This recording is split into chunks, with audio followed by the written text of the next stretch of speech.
हमारे वीडियो मसीहियों को बाइबल सिखाने के लिए और उन लोगों के लिए बनाए जाते हैं जो सच्चे परमेश्वर को ढूंढ रहे हैं। किसी अन्य धर्म की आलोचना करना या उसके अनुयायियों का अपमान करना हमारा उद्देश्य बिल्कुल नहीं है, लेकिन कई क्षेत्रों में बाइबल की शिक्षाएं अन्य धर्मों के साथ मेल नहीं खाती। इसलिए अगर किसी को बाइबल की शिक्षाओं से ठेस पहुंचती हो तो कृपया हमारे वीडियो ना देखें। तो आज का शीर्षक है संडे स्कूल कैसे होने चाहिए चर्च में। हमारा पिछला संदेश जो चर्चों में नाचने के विषय में था, उसके कमेंट्स में एक दो दर्शकों ने यह सवाल किया था कि क्या संडे स्कूल में डांस सिखाना उचित है। तो मैंने सोचा कि चलो संडे स्कूल के बारे में थोड़ी जानकारी दे दूं कि संडे स्कूल कैसे होने चाहिए चर्चों में। संडे स्कूल का नाम आते ही सब सोचते हैं चर्च में संडे सर्विस के दौरान बच्चों को जो अलग से कमरे में बाइबल के विषय में पढ़ाया जाता है उसको संडे स्कूल कहते हैं। हाँ, यह सही है कि आज कलीसियाओं में उसी को संडे स्कूल कहा जाता है, लेकिन जब संडे स्कूल की शुरुआत हुई थी तब संडे स्कूल का यह मतलब नहीं था। तो यहां मैं आपको संडे स्कूल का थोड़ा सा इतिहास बता देता हूं। संडे स्कूल की शुरुआत रॉबर्ट रेक्स नाम के एक शख्स ने 1780 में ब्रिटेन में की थी, कुछ सामाजिक कारणों की वजह से। ब्रिटेन में जब औद्योगिक क्रांति आई यानी इंडस्ट्रियल रेवोल्यूशन, तो ज्यादातर स्त्री और पुरुष फैक्ट्रियों में काम करने लगे। अब उस समय गरीबी बहुत ज्यादा और स्कूल बहुत ही कम थे। केवल अमीरों के बच्चे ही स्कूलों में पढ़ते थे। फैक्ट्रियों में काम करने वाले माँ बाप के बच्चे स्कूलों में नहीं पढ़ पाते थे,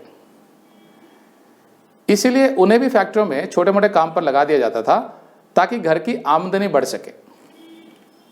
तो इसका परिणाम यह निकला कि बहुत से घरों के बच्चे जो फैक्ट्रियों में काम करते थे उनमें ना तो कोई सामाजिक मूल्य थे अर्थात सोशल वैल्यूज, और ना ही कोई नैतिक मूल्य यानी मॉरल वैल्यूज, क्योंकि उनको पढ़ाने वाला कोई नहीं था।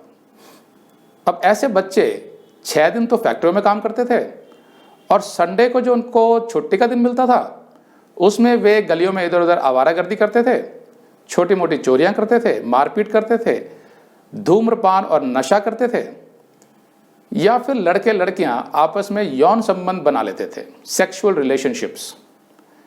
मतलब कुल मिलाकर उन बच्चों का भविष्य अंधेरे में था और वे विनाश की ओर बढ़ रहे थे। इसीलिए रॉबर्ट रेक्स ने उन बच्चों के जीवन सुधारने के उद्देश्य से संडे स्कूल की स्थापना की। मतलब 6 दिन फैक्ट्रियों में काम करने के बाद उन बच्चों को संडे को जो छुट्टी मिलती थी उसमें वो उन्हें पढ़ना लिखना सिखाने लगा। इसके अलावा वो उन्हें प्रार्थना और आराधना करना और बाइबल भी सिखाता था। धीरे धीरे पूरे ब्रिटेन में ऐसे स्कूल खुल गए और गरीब बच्चों को बहुत लाभ हुआ और ये स्कूल संडे स्कूल के नाम से प्रसिद्ध हो गए। बाद में जब ब्रिटेन में बाल मजदूरी के विरुद्ध कानून बन गया तो सभी बच्चों के लिए स्कूलों का प्रबंध किया गया और गरीब फैक्ट्री मजदूरों के बच्चे भी स्कूल जाने लगे। अब क्योंकि पढ़ाई तो स्कूलों में ही हो जाती थी, इसीलिए धीरे धीरे संडे स्कूल्स में बाकी विषयों पर पढ़ाई बंद हो गई और केवल बाइबल पढ़ाई जाने लगी। तो इस तरह संडे स्कूल्स का रूपांतरण हो गया और संडे स्कूल बच्चों को केवल बाइबल, प्रार्थना और यीशु के गीत सिखाने के काम आने लगा। ब्रिटेन से निकलकर संडे स्कूल का चलन पहले अमेरिका में और फिर धीरे धीरे पूरे विश्व में फैल गया। आज लगभग हर चर्च में संडे स्कूल होता है। तो आज हम संडे स्कूल के लिए यीशु का धन्यवाद कर सकते हैं, क्योंकि ये उसकी योजना में था कि बच्चे भी बाइबल सीखें और स्तुति और आराधना कर सकें। साथ ही साथ हम रॉबर्ट रेक्स का भी धन्यवाद कर सकते हैं जिसने प्रभु के लिए यह कार्य शुरू किया। तो ये था संडे स्कूल का इतिहास। अब बात करते हैं आज के विषय पर कि संडे स्कूल कैसे होने चाहिए चर्चों में। तो सबसे पहले तो मैं ये कहना चाहता हूं कि जो मसीही संडे स्कूल को इतनी गंभीरता से नहीं लेते उनसे मेरी विनती है कि वे संदेश को ध्यान से देखें, क्योंकि मेरे मसीही अनुभव में संडे स्कूल एक बहुत बड़ी मिनिस्ट्री है जिसको अगर कोई गंभीरता से ले तो परमेश्वर के राज्य में बहुत बढ़ोतरी हो सकती है। पवित्र आत्मा के दान सीरीज के एक संदेश में मैं पहले बता चुका हूं कि मेरी बुलाहट संडे स्कूल के बच्चों को पढ़ाने की नहीं है, मैंने एक दो बार कोशिश भी की थी, लेकिन ज़्यादा सफलता नहीं मिली। लेकिन अगर आज प्रभु मुझे ये सब छोड़कर संडे स्कूल के बच्चों को पढ़ाने के लिए बुलाए तो मुझे लगता है मैं बहुत खुश हो जाऊंगा। क्यों? इसके कई कारण हैं।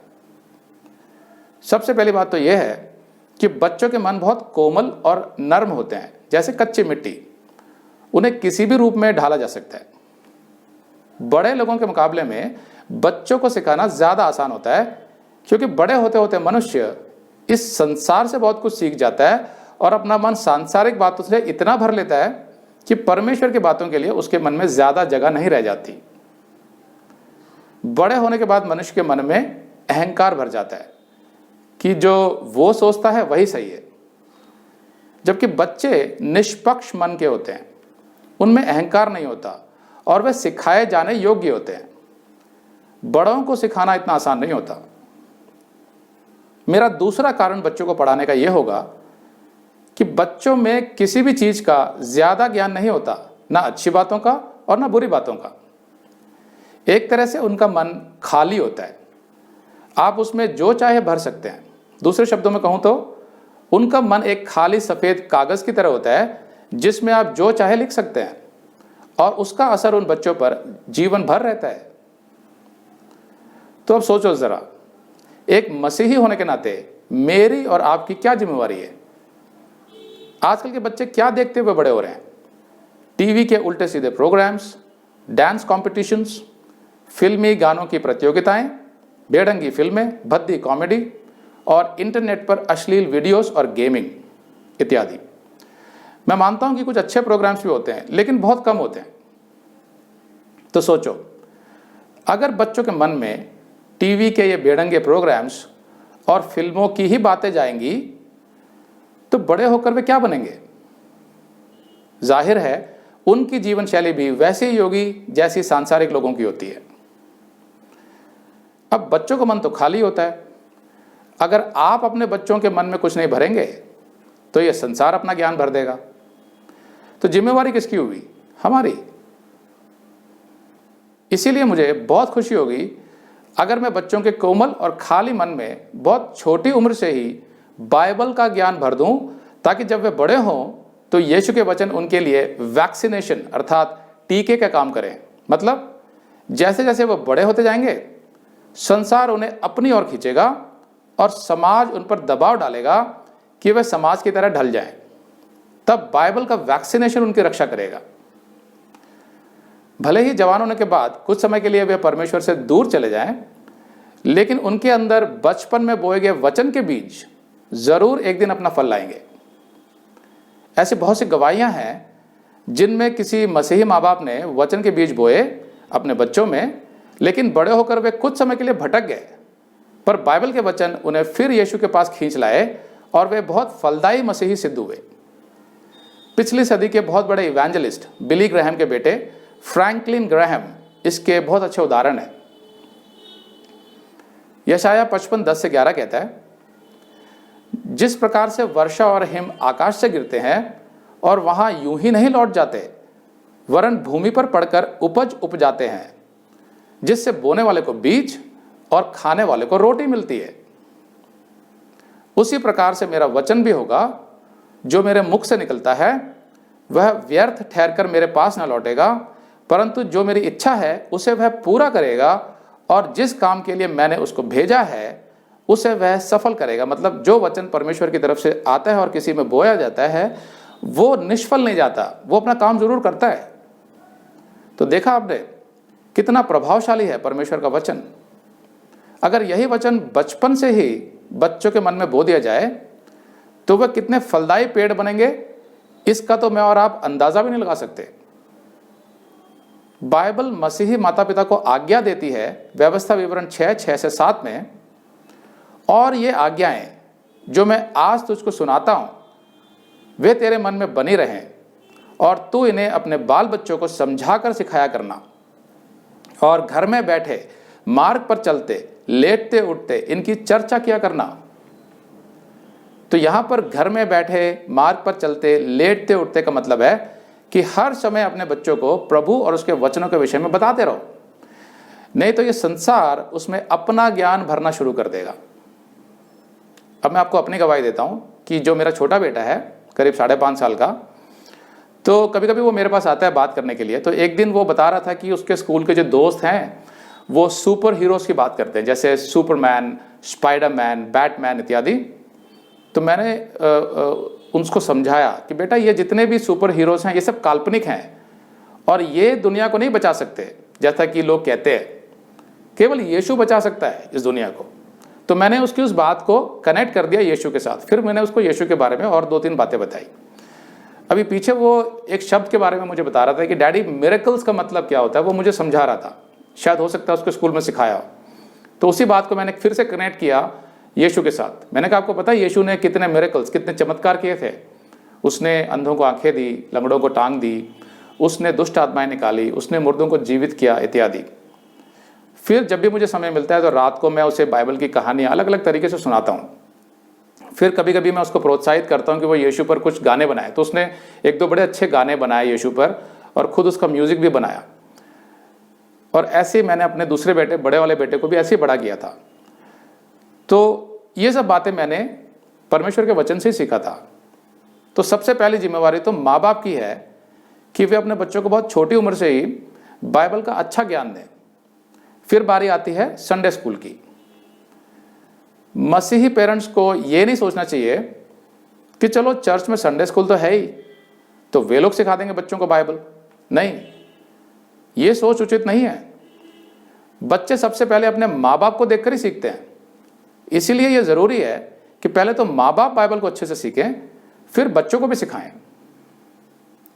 हमारे एक दर्शक ने कमेंट्स में लिखा है कि उनकी 6 साल की छोटी बेटी भी उनके साथ बैठकर हमारे सारे संदेश देखती है।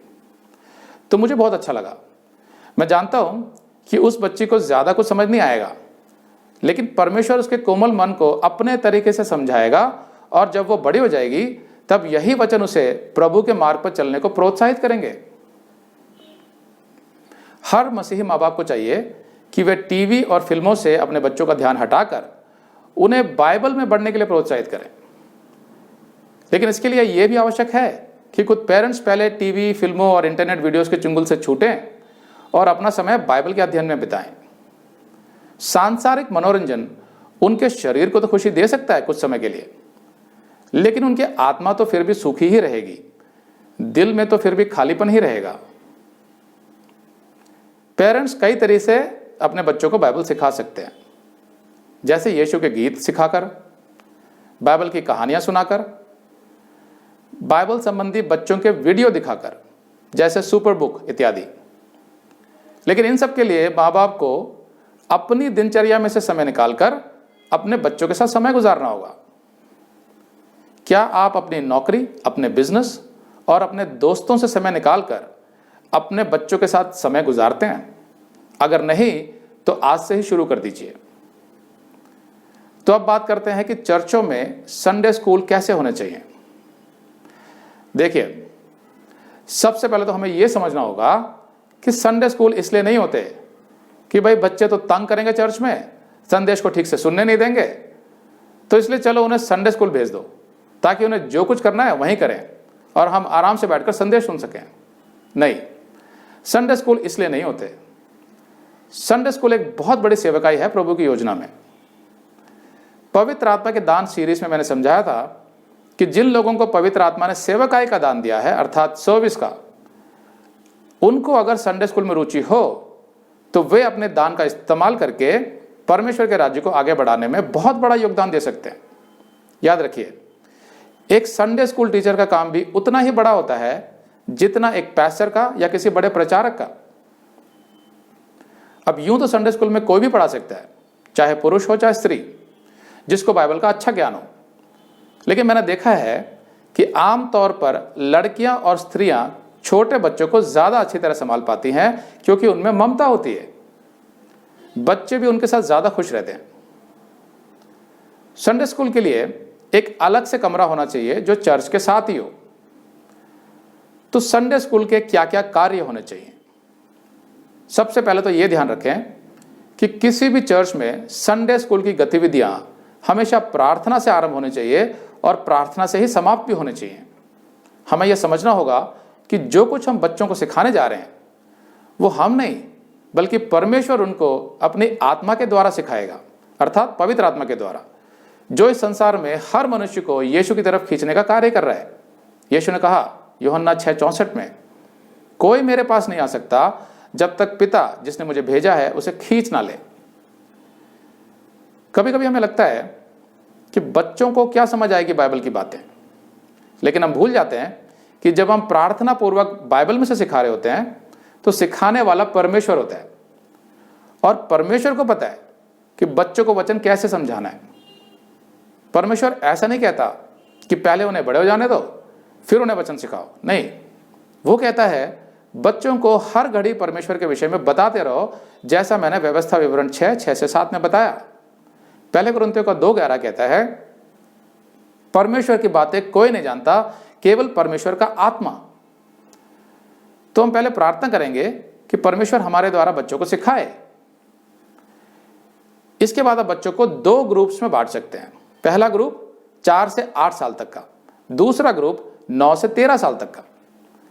4 साल से नीचे के बच्चों को संडे स्कूल में लेना उचित नहीं होगा, क्योंकि टीचर अगर उनका ध्यान रखने में लगे रहेंगे तो बाकी बच्चों की बाइबल स्टडी में हानि होगी। पेरेंट्स को यह बात समझनी चाहिए कि संडे स्कूल कोई क्रैश नहीं होता जहां छोटे बच्चों को छोड़ दिया जाता है देखभाल के लिए। इतने छोटे बच्चों के लिए अगर अलग से मदर्स रूम हो तो बेहतर होगा। कुछ चर्चों में होते हैं मदर्स रूम, जहां छोटे बच्चों के माएँ और छोटे बच्चे बैठते हैं और वो वचन सुनते हैं। या तो उसमें कोई स्पीकर कनेक्ट कर देते हैं वो लोग, या फिर उन्हें डायरेक्ट सुनाई देती है आवाज। अब ग्रुप 1 को, जिसमें 4 से 8 साल तक के बच्चे हैं, उसको एक टीचर, और ग्रुप 2 को, जिसमें 9 से 13 साल के बच्चे हैं, उनको दूसरा टीचर पढ़ा सकता है। दोनों ग्रुप्स के लेसन्स और गतिविधियां अलग अलग होनी चाहिए उनके उम्र के हिसाब से। टीचर्स को पूरी तैयारी के साथ संडे स्कूल आना चाहिए, यह सोचकर नहीं कि चलो भाई बच्चों को ही तो देखना है, थोड़ी देर तो देख लेंगे, कुछ भी सिखा देंगे उनको बाइबल में से, अब इसमें तैयारी क्या करनी है। नहीं, उनको पूरा तैयार होकर आना चाहिए। संडे स्कूल को भी उतनी ही गंभीरता से लेना चाहिए जितना चर्च में पास्टर अपने संदेश को लेता है। हो सकता है आपके संडे स्कूल का कोई बच्चा बड़ा होकर पौलुस की तरह बहुत बड़ा प्रचारक बन जाए और कई चर्च खड़े करे, तो उन सबका श्रेय भी आपको ही जाएगा और प्रभु आपको उसका प्रतिफल जरूर देगा, जैसा पहला कुरिन्थियों का 3:8 में मसीही सेवकों के लिए लिखा है। हर एक व्यक्ति अपने ही परिश्रम के अनुसार अपनी ही मजदूरी पाएगा। संडे स्कूल में कई गतिविधियां हो सकती हैं, जैसे बाइबल की कहानियों द्वारा वचनों के अर्थ समझाना और बताना कि कैसे बाइबल के सिद्धांत और मूल्य जीवन में लागू किए जाते हैं, मतलब life application and practical teachings. छोटे बच्चों को आप कहानियां एक्टिंग करके भी सुना सकते हैं, जिससे बच्चे ज्यादा एंजॉय करते हैं। बड़े बच्चों को कहानी या बाइबल का कोई अध्याय समझाने के बाद उनसे उस विषय पर उनके विचार पूछ सकते हैं या उनके साथ कोई चर्चा कर सकते हैं।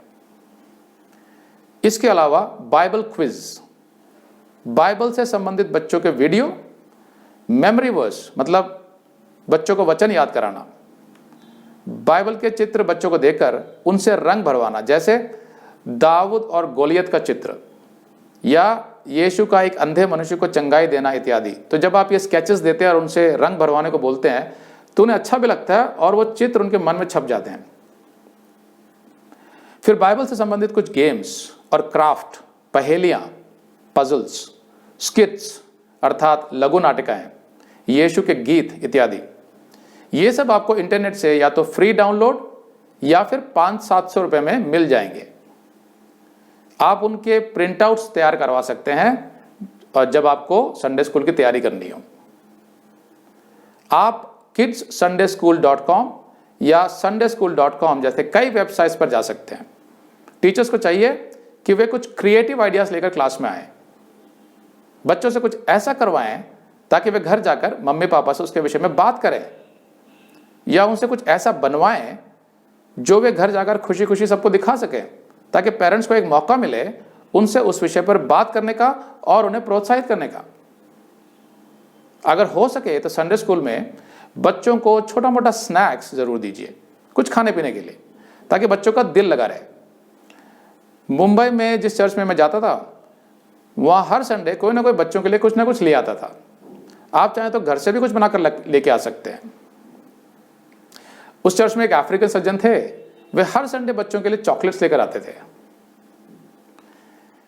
एक बात का ध्यान जरूर रखिए, बच्चों से अलग अलग एक्टिविटीज करवाने की धुन में कहीं बाइबल पीछे ना छूट जाए।